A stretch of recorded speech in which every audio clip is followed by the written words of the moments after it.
জাগো ভাই, তিস্তা বাঁচায় স্লোগানে স্লোগানে তিস্তার পানির ন্যায্য হিসাব এবং মহাপরিকল্পনা বাস্তবায়নের দাবিতে 2 দিনব্যাপী অবস্থান কর্মসূচিতে অংশ নিতে তিস্তায় জমায়েত স্থানগুলোতে জড়ো হয়েছে সাধারণ মানুষ।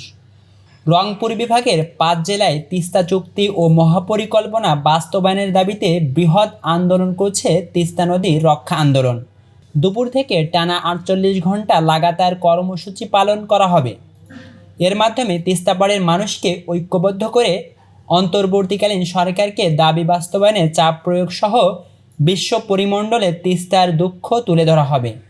কর্মসূচি বাস্তবায়নে তিস্তার বুকে মঞ্চ তৈরি সহ যাবতীয় প্রস্তুতি সম্পূর্ণ করা হয়েছে এবং এতে বক্তব্য রাখবেন মির্জা ফখরুল ইসলাম।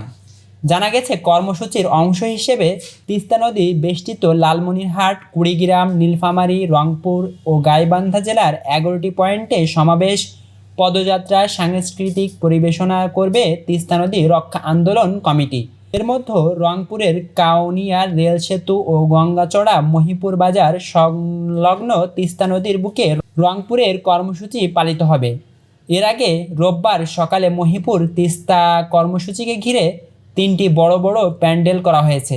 এর মধ্যে একটি সমাবেশ ও সাংস্কৃতিক পরিবেশনার জন্য একটি